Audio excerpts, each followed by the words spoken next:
السلام علیکم، میں ہوں رضوان اشرف۔ پی ٹی آئی کی جانب سے جہاں پر تحریک کا احتجاج کا اعلان ہونے والا ہے، بہت جلد ان کی جانب سے ایک ملک بھر کے اندر تحریک اور احتجاج ٹیسٹ کال وہ آنے والی ہے، اور اگلے 24 سے 48 گھنٹے بہت اہم ہیں۔ اس حوالے سے جو پارٹی کی میٹنگز ہیں وہ بھی ہوئی ہیں، پارٹی کے اجلاس ہوئے ہیں، اور ان اجلاسوں کے اندر تمام پارٹی لیڈرشپ موجود تھی۔ پارٹی لیڈرشپ کے ساتھ جو ٹاؤن لیول کی، ضلعی لیول کی، پھر اس کے بعد سٹی لیول کی اور صوبائی لیول کی جتنی لیڈرشپ موجود تھی، جتنی لیڈرشپ ہے وہ ساری کی ساری وہاں پر موجود تھی، اور ان کو ٹاسک اور ذمہ داریاں اور ان کو اس حوالے سے رسپانسبلٹیز فراہم کرنے کے حوالے سے بات کی گئی، اور کس طریقے سے یہ لائے عمل بنایا جائے، اسٹریٹجی بنایا جائے، اس کے اوپر کام شروع ہوتا ہے۔ اور اس کے حوالے سے ہو سکتا ہے کہ یہ جو جمعرات آ رہی ہے، جمعرات والے دن آپ کو بتائے کہ عمران خان کے ساتھ ملاقاتوں کا دن ہوتا ہے، تو عمران خان کے ساتھ جو ملاقات کا دن ہوگا اسی دن سے ہی تحریک کا آغاز کر دیا جائے گا۔ لیکن ساتھ ہی اب پی ٹی آئی کے اندر ایک اور ایسی تجویز سامنے آئی ہے جو بڑی حیران کن ہے، اور وہ ہے تحریک عدم اعتماد کے حوالے سے۔ تحریک عدم اعتماد اس حکومت کے خلاف، شہباز شریف کے خلاف، اسپیکر کے خلاف، یہ تحریک عدم اعتماد کے حوالے سے تجویز سامنے آئی ہے، بڑی حیران کن قسم کی ہے۔ اس کے حوالے سے بڑی اہم ترین معلومات، احتجاج کے حوالے سے بڑی اہم ترین معلومات، اور اس کی وجہ سے گورنمنٹ کے اوپر اب کیا اس کے اثرات ہو گئے، اس کا امپیکٹ کیا آئے گا، اسٹیبلشمنٹ کیا سوچ رہی ہے۔ کیونکہ آخرکار یہ جو تحریک عدم اعتماد ہے، یہ آج سے تقریباً ٹھیک 3 سال پہلے 2022 کو 10 اپریل کو 2022 کے اندر، مارچ کے اندر جو ہے وہ جمع کروا دی گئی، اور اپریل کے اندر پھر اس کے اوپر عمل درآمد ہوا۔ تو کیا ایک مرتبہ پھر پاکستان کے اندر تحریک عدم اعتماد آ سکتی ہے گورنمنٹ کے خلاف، اس جعلی نظام کے خلاف، قوم 47 کی حکومت کے خلاف، یا قوم 47 کے وزیر اعظم کے خلاف؟ اس کے حوالے سے بڑی اہم ترین معلومات میرے پاس موجود ہیں، ایک ایک کر کے میں آپ کے ساتھ شیئر کرتا ہوں۔ سب سے پہلے میں آپ کو یہ بتا دوں کہ جو پی ٹی آئی کی احتجاج کی حکمت عملی ہے وہ اب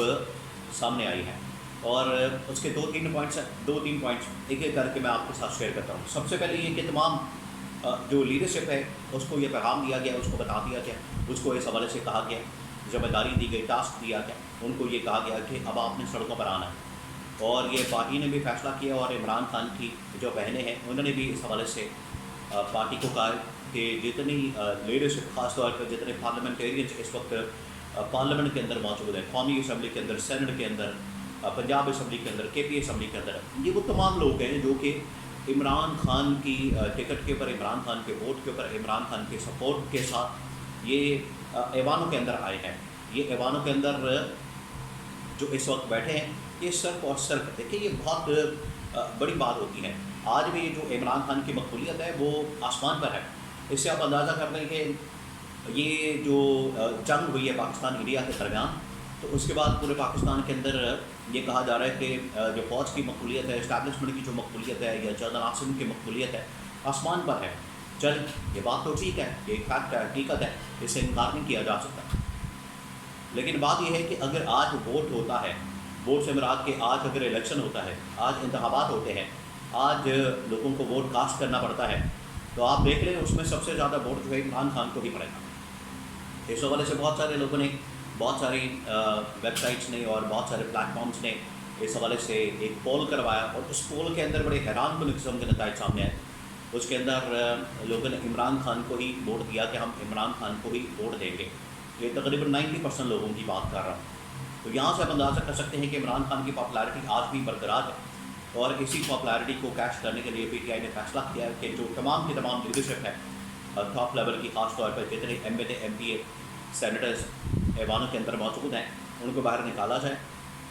ان کو کہا جائے کہ آپ تحریک چلائیں، آپ اس حوالے سے پروٹیسٹ کال کریں۔ اور جمعرات کو یہ جو عمران خان کے ساتھ ملاقاتوں کے دن ہے، جمعرات کو آپ ایک تو اڈیالہ جیل کے باہر پہنچیں، کیونکہ اڈیالہ جیل کے باہر صرف عمران خان کی 3 بہنیں ہوتی ہیں، اس کے علاوہ کوئی بندہ نہیں ہوتا پارٹی کا، کوئی ایک آدمی نہیں ہوتا۔ تو کہا گیا ہے کہ آپ ان کے ساتھ پہنچیں، اڈیالہ جیل کے باہر بھی پہنچیں، اور پھر اس کے بعد اسلام آباد ہائی کورٹ بھی پہنچیں، اسلام آباد ہائی کورٹ سے سپریم کورٹ، سپریم کورٹ سے پھر الیکشن کمیشن آف پاکستان۔ تو آپ نے یہ ایک ٹوکن پروٹیسٹ ریکارڈ کروانا ہے، کیونکہ آج کل سپریم کورٹ کے اندر مخصوص نشستوں کا معاملہ، پھر اس کے بعد عمران خان کی سزا کی معطلی کا معاملہ، اور الیکشن کمیشن آف پاکستان کے اندر پارٹی کے انتخابات کا معاملہ۔ تو ایک پروٹیسٹ ریکارڈ کروانا ہے، اور اس کے لیے پارٹی کو کہا گیا ہے کہ اپنی لیڈرشپ کو باہر نکالا جائے۔ اب آ جائیں تحریک عدم اعتماد کے حوالے سے جو تحریک ایک تجویز سامنے آئی ہے اس کے اندر کیا کہا گیا؟ دیکھیے، تحریک عدم اعتماد اس حکومت کے خلاف، شہباز شریف کے خلاف، اسپیکر کے خلاف لانے کی تجویز سامنے آئی، اور پی ٹی آئی کے اندر یہ سوچ پائی جاتی ہے کہ کیوں نہ ان کے خلاف تحریک عدم اعتماد لائی جائے، تحریک عدم اعتماد، اور یہ نو کانفیڈنس موشن جو ہے ان کے خلاف لانچ کی جائے۔ اس کے اوپر اب گورنمنٹ کے ہاتھ پاؤں پھول گئے۔ گورنمنٹ یہ سمجھ رہی تھی کہ شاید ہم نے یہ جو انڈیا کے خلاف جنگ لڑی ہے، انڈیا کے خلاف ہم نے یہ جو اتنا بڑا مارکا مارا ہے، یہ تو سارا فوج نے کیا، پاکستان کی آرمی نے کیا، تینوں مسلح افواج نے، ایئر فورس، نیوی اور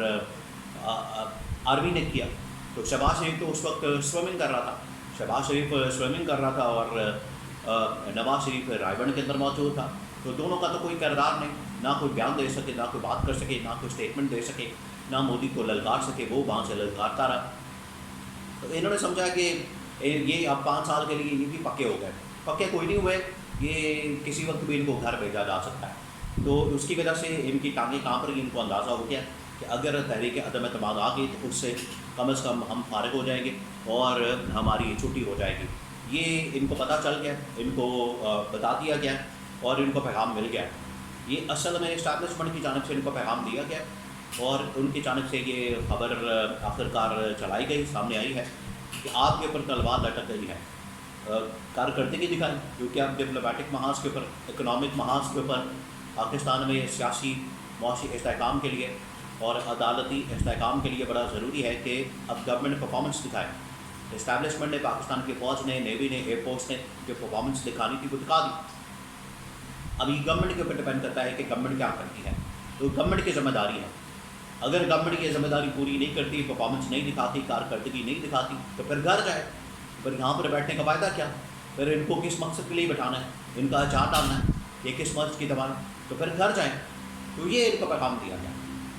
کہ آپ اپنی پرفارمنس کو ٹھیک کریں، اپنی کارکردگی کو بہتر کریں، سیاسی، معاشی، عدالتی، ڈپلومیٹک ان تمام محاذوں کے اوپر پاکستان کے اندر استحکام پیدا کریں۔ اگر آپ یہ نہیں کر سکتے تو پھر گھر جائیں،